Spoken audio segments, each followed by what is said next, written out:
welcome to Comics and Us, episode 29. I'm Lumpy. And I'm Chris. And I'm TJ. And this is the show that reviews comics chronologically, kind of. Almost had it. You missed one word, but that's okay. I was trying to remember it while I was doing it, but I couldn't get there. When I do that, I always sound like I'm reading off of like a paper. Hello and welcome to Comics and Us. That's why I'm glad I didn't write it down, because I was like, I'm trying to remember this, but... I hear myself do openings, and when I listen back, and I'm like, oh my god, I sound like a robot or something. So this is still a hiatus episode, and this is where we're getting into our picks for what we wanted to read. And this is clearly Lumpy's pick because he did the intro, and regardless of how well it was done or not. We're covering 3 issues of the comic book Demo. I couldn't really find much about when it was released and stuff. So what I got is it was released between November 2003 and November 2004. I guess it was released 1 month, issue a month for a year. It was written by Brian Wood, and the artist was Becky Cloonan, but that's all I could find about it. I honestly couldn't find much either when I had read them. I actually found this on a website a while back, and I never read these first 2. The third one is actually the one that I had originally read when I decided to do this. It was voted like in the top 100 comics of the year from like 2000. I think it was 2003 is when I had seen it, but... Right, but when I type in demo and looking for it, a demo comes up, but I think it's a sequel. It's a 2010 version. Yes, yeah, there was another one released in 2010, but I don't think they had as many episodes either. Like, I don't think they had as many comics put out. No, it was like 6, and this one's like 12. Yeah. But yeah, that's all I could find on it. So let's get into why you picked this one. So... the reason I had originally picked it was, like I said, I had read that third one, and it was voted in the top comics, and I thought it was actually cool. So the description of these comics, and they don't go into it in this comic book at all, but the description of Demo is each comic is standalone. So you're getting one story per comic. It has nothing to do with the next story. There's no follow-up. There's nothing. It's just that. So it's short. It's simple. It's just what it is. But the whole premise of Demo, this whole comic, is that it's ordinary people dealing with becoming superheroes or becoming, not even heroes, just getting superpowers or some kind of power. That's basically what it is. Normal people dealing with extraordinary situations. Exactly. And that's what the basis of this comic is. All right. Well, the first issue is called NYC. It is 28 pages long. And the cover is a bunch of people colored in black and white with the 2 main characters in color walking through a crowd. Yes, and everybody around them is normal. So, like, everybody around them is all in suits. They all look exactly the same, and these 2 look different. That's the premise of that cover. All right. Now, they do something that I hate in comic books. I hate to say it. I did not dislike this comic. I like the comic. But I look at the cover and I see them in color, and then I open the comic and now it's in black and white. And it is all black and white. The whole entire thing is in black and white, and I wasn't prepared for it. I don't like black and white comics to begin with. You know, I like color pages, you know. But why do the cover in color? And then they took the time. And I kind of feel like they drew these and released them, but I wish they would have colored them. I wish they would have done a little more. I really enjoy it. I like it, and I think the drawings are done well. Color would have been nice. Some of them, the close-up drawings are well, but when they do the backup drawings, they get a little lazy, don't they? Yes, it's just like there's one in here where it's like the street or something, but all they did is draw like the pavers, and it's just black ink scratched all around it. Yeah, I don't know if it's laziness or if it was the style that they wanted to go for too. And that's what I wonder. It could have been the style of this. Mm-hmm. It is a dark comic, and the black and white does add to that. But I wasn't expecting it. I'm like, no, black and white. You know, these are all dark. It could have also been budget issues. Could have been, definitely. Could have been. But again, it makes up for it because I do like the comics. So go ahead. So we open up with our 2 main characters. I don't know their names, so if you know them, shout them out. But they're walking, they're going on the subway, and we open up with the guy picking up the girl, and they seem happy. And then we cut back to I guess that 1 year earlier. I'm sorry. And the girl's mom is forcing her to take her pills because she needs medicine, I guess. And she doesn't want to take her pills, and she gets mad at her mom, and she's going to get out to her car where her boyfriend's waiting for her. Now, his name's Mike. I'll be honest, I don't know her name. I don't know if they even give her a name. I'm looking to see, but I remember his name is Mike. I know that, but... Okay. Well, Mike... Marie. Her name is Marie. Marie and Mike. Well, Marie gets in the car with Mike, and they're not going to school today. They're running away to New York City. And Marie spits out her pills that was forced into her by her mother, and then they just drive for the rest of the issue. It's just them driving and talking.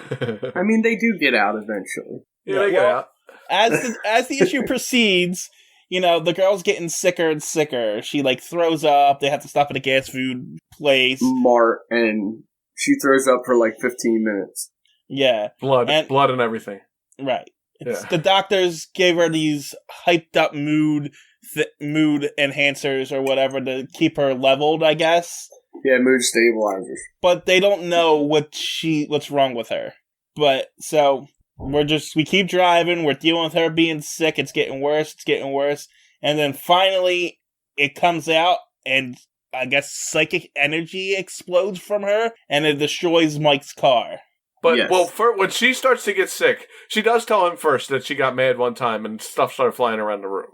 Right, so it's like telekinetic powers. Right. So now she tells him to hold on to her and don't let go. I guess she protected him? Right. If he stays close to her, he won't be hurt by what happens. Okay. So, I mean, one line she says is, will you still love me even after I go mad? So... Right. I don't know if she's never let go for this long, correct? Right. No, never longer than an hour and a half, and this is just 3 hours. Right. And then she explodes and destroys the car, and then she seems fine afterwards. It's like a release and she was fine. Oh, that's what it took. She was never able to let go, and finally when she was able to actually accept her powers and understand it, she was better. Yeah, so she leaves a crater and cracks in the ground or whatever. And then they get on a bus, she falls asleep, and they end up in New York. And that's the comic. Yeah, but, why are they... if I had powers like that, the city would be the last place I'd want to go. Yeah, she wants to get away from her small town, is the way I kind of read it. Okay. Yeah, and her mom was... Well, apparently they were giving her medicine for her own good. Right, I mean, they were trying to help her. Yeah, yes and no. I mean, they were giving her medicine because they wanted her to be normal, but... Her normal, once she was able to do that, she was able to control the power. She didn't need the medicine. Yeah, but they didn't know that. She didn't know that. Why didn't she would have released that and her head would have exploded? Listen, I learned to know. I learned you cannot just let mutants run rampant. You gotta control the mutants. I'm fully against this. Okay, I don't think superheroes need to register. We gotta make giant robots to hunt down the mutants. Yeah, we're not doing that. We need sentinels. Sentinels, right? You gotta make giant purple face monsters, robot monsters, that hunt down the mutants and get them. Well, unfortunately, I think this is Vertigo, which is a subsidiary of DC. So we don't have Sentinels in this universe. Right. They would have to probably register, though. Well, yeah, because I don't know what DC's is, but, Captain America versus Tony Stark. Captain America believes they don't need to register. Yeah. Oh, wait. Yeah, no, I'm wrong. That's Marvel, too. Yeah, that's Marvel. Huh? That's actually part of the X-Men thing, too. Yeah, no, DC doesn't have registration or a racism angle like that. No, you know why? Because they got a Batman that keeps everybody in control. No, they have a Superman. No, they had a Batman, remember? Because even Batman, a couple times, Superman's like, why do you got kryptonite? He's like, in case you get out of line, that's why. That is true. Batman does know all their weaknesses. Yeah. There's a whole Justice League series based around Ra's al Ghul getting Batman's secrets and using against the Justice League. Oh, yeah? Yeah. It's called the Tower. It's called the Tower of Babel. Maybe we'll cover it one day. Okay, I guess that's my cue to move on. I was moving on to the next comic. Yeah. That's why I was redoing it. That's why you lost me for a second. I was actually looking up Vertigo to see what their most popular comics were. Oh, the Sandman universe. It's Swamp Thing, John Constantine. Hellblazer. I didn't know Hellblazer was Vertigo too. That's John Constantine. Yeah. Yeah, there's a lot of good stuff in Vertigo. So, issue 2 is called Emmy, and there's, like, no dialogue in this episode at all. Which I like. I kind of do too. I like that it was more to just look at and you move on. I mean, even in the last one, there's dialogue, but there's no, like, paragraphs. God damn it, Lump, you got me saying episode. I know episode. Well, you know why? Yes. Also, the Batman comics say episode. See in the next episode. So I thought it was okay. Now, real quick, something we didn't address in this is these comics are from 2003 or 2004 or something. But compared to Batman and stuff, these are $2.95 a piece. Oh, yeah, they're a lot of money. Yes, these are a lot of money. You can almost buy 30 Batman comics for them. Yes.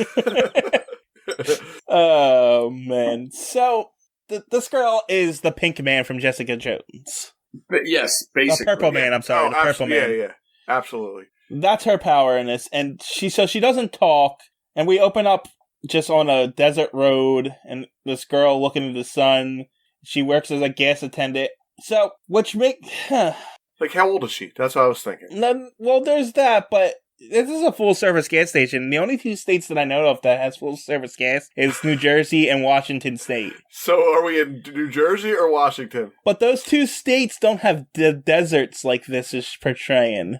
Right. Yeah. Well, you know what? There are full service gas stations in Pennsylvania and stuff, but you pay more money. I guess. So, I mean, especially back, maybe not. I mean, listen, it's a trailer park. It could be New Jersey. Yeah. No, but the wasteland and the desert setting makes it not look like Jersey. Yeah, but then the guardrails with the swamps could be.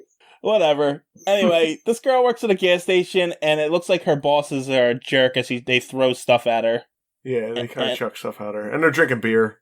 Yeah, and it just explains that she doesn't talk because when she talks, people do what she says. And right, when she talks, people listen. And just for literally, it's like, what, 1, 2, 3, 4, 5 pages of her walking home? Yeah, pretty much. And she gets home to her trailer park, where her mom's catatonic because she said something to her mom to make her catatonic. Yeah, so they never tell you what she said to her mom either. They never say what she said, but they are clear that she did it. I think she said, shut up and sit down. Maybe. Because that's all her mom does is sits on the couch and doesn't say a word. But, geez, now I lost my train of thought, thanks. Not a problem. So yeah, she told her mom to do it, and so she had to leave school and get a job. That's what I was trying to think. Yeah. And apparently her mom's been sitting there for so long, she's starting to stink because... Well, to show that she pees her pants. Yeah. Yeah. So, she helps... It shows that she's taking care of her mom, and it's getting to her. Yeah. So she goes back to work the next day, and kids are making fun of her, and she's, a little bit playful there. And then a lady shows up. The boss is asleep. This is literally nothing's freaking happening, so I'm just looking at random panels and saying it. You're right. Nothing really happens. I thought it was a neat lead up to the story where they were able to kind of do it without really... They didn't say anything. They drew you some pictures to see that she doesn't talk, and people are doing things to her, but she just kind of moves through life. They try to give her a little bit of a personality, like she sticks her tongue out at the kids and stuff. Yeah, the kids are like playing with her, and she sticks her tongue out, and the kids laugh. They like it. She's not mean or nothing. I'm not saying that it's bad, because usually comics like this are really good. They're easy to get through. If you can get through comics through it, it's just, I'm realizing it's hard to review. Yes, because there's no words. You have to explain all the pictures as you go through. So, I'm assuming these 2 douches show up in their convertible, and... Good name for them. They are. Actually, there's 3. Oh, there's 3? Well, this one kid doesn't have a shirt on, and he starts, I guess, hitting on her, and then being... Hitting on her? At first he's kind of hitting on her, right. But after that, he comes right out and tells her. Right, then he solicits her, essentially. Yeah. And she tries to walk away, and he's like $60, for all of us. And then she says, you fucking drop dead. And then he drops dead. Right. Now, in the beginning of this comic book, she said she hasn't spoken in however long. She was writing everything down, and she will never speak again in her life. Right. Well, I didn't mention that. She is keeping a journal because she doesn't want to talk, but this kid... But it said she was never going to speak again, so I just thought that was it. And then she says, you effing dropped dead. Well, this kid must have pushed her to the limit or something, I guess. Yeah. Oh, he did. And so, then the boss comes out and says, you stay right there. And then he picks up a phone, she runs away. And then we see her going back to her trailer, and says this is why I don't talk anymore. Right. Yeah. She packs up her bags and she's leaving as the cops show up at her door. And she says goodbye to her mother. And she runs away. And that's it. I liked it. I did. I liked it. My problem with it is she told this kid to drop dead. She just talked right there. Tell the guy to not call the cops to forget about it. Tell them all to forget about it. True. This didn't happen. She doesn't want to do that.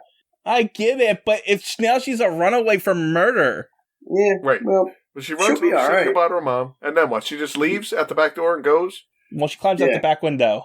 Yeah, out the back window and goes. Yeah, and that's the end. There's no more elaborating because it's just that's it. It's just a short story. But you say she's gonna be fine, but that means she's gonna have to, in order for her to be fine, she's got to use her powers, which contradicts the whole thing. Actually, before she leaves, she says no more accidents and no more pain. She ain't doing it no more. So she's not gonna be fine. She's eventually gonna get caught and go to prison for the rest of her life. She's gonna run, and maybe she'll be fine there.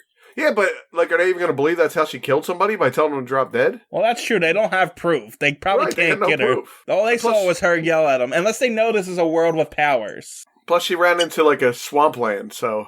Yeah, maybe she was eaten by alligators. Yeah. And everybody in the town knows that she has something, because early in the thing, she does say that everybody is scared of me. Right. Now, I enjoyed that, and I liked the last one. They were decent, too. It feels like Twilight Zone to me, this comic book.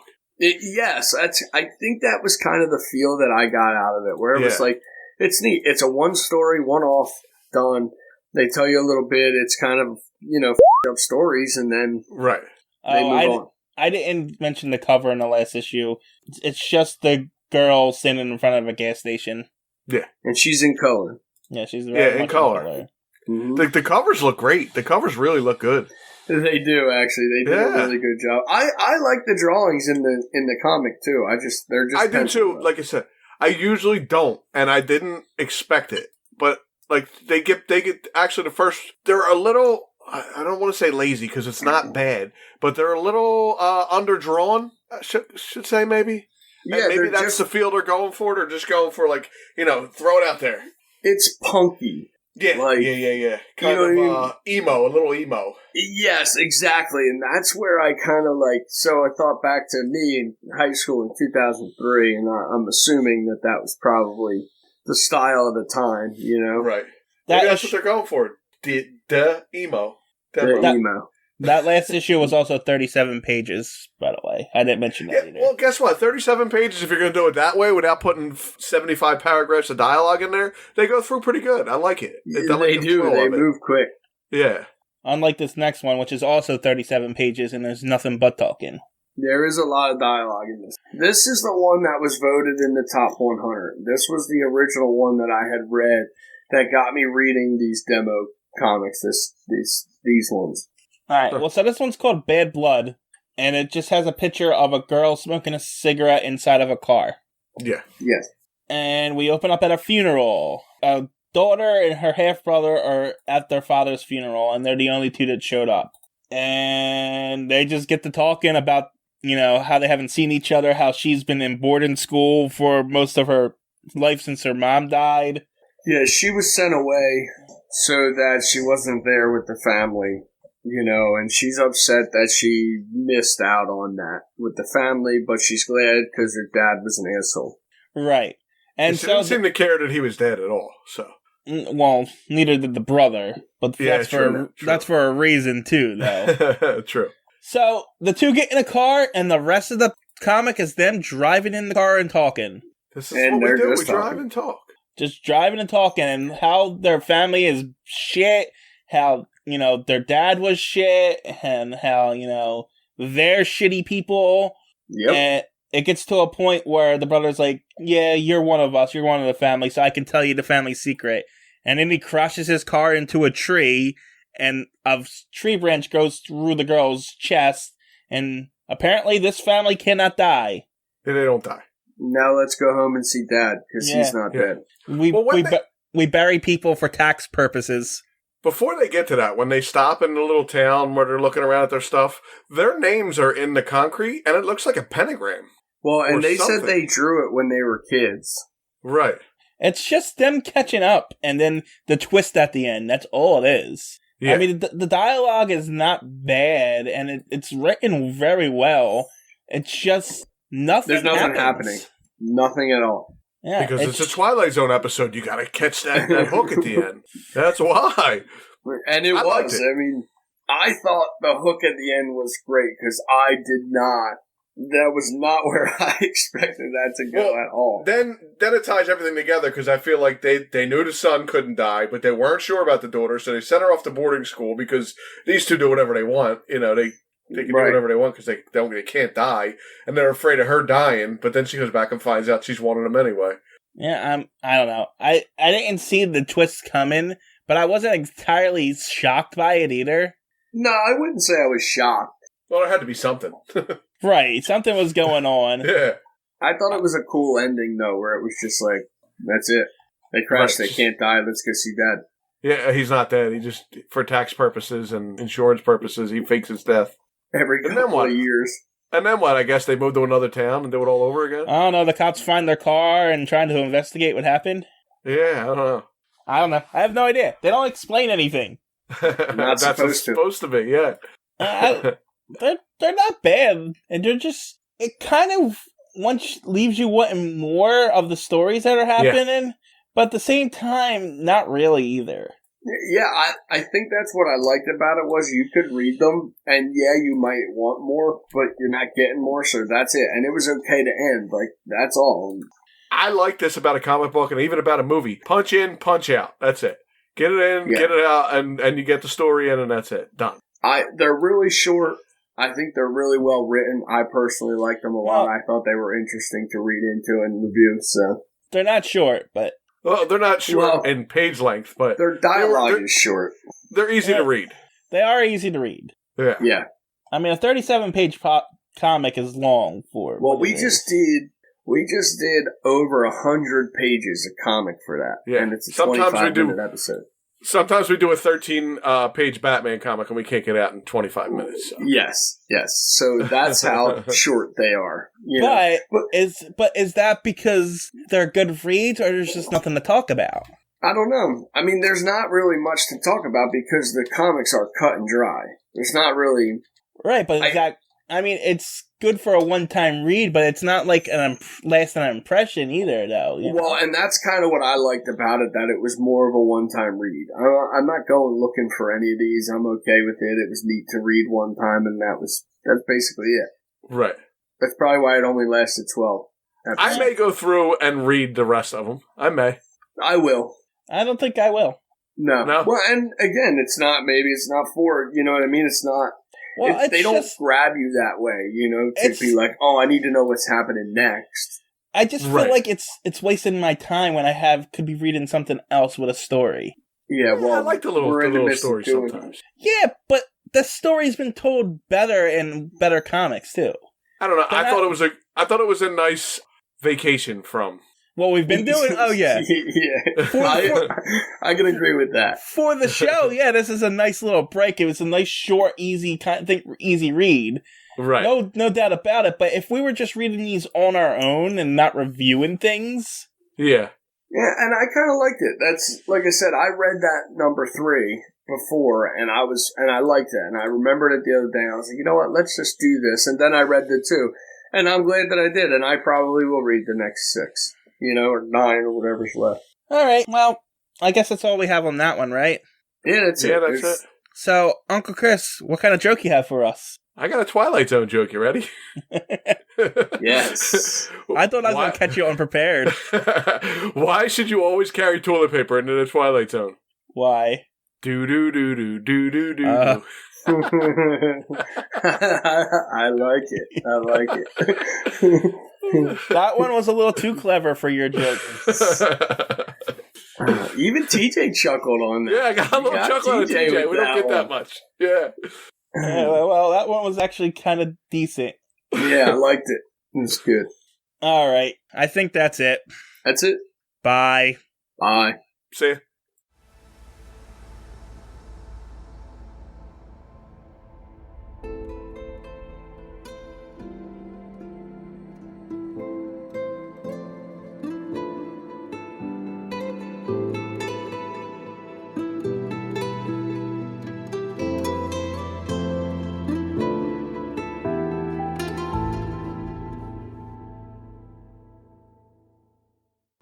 TJ here from Comics and Us. Just here to plug the social media.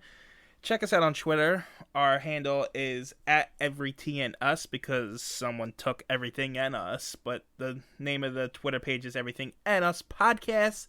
And then the handle is @EveryTNUs. You can also check us out on Instagram, which is also Everything and Us. These all encapsulate all the podcasts that I do, but you're going to find all your updates for Comics and Us, Anime and Us, so forth and so forth.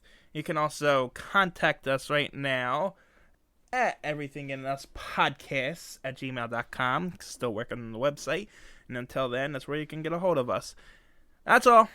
Thanks for listening. Talk to you later. Bye.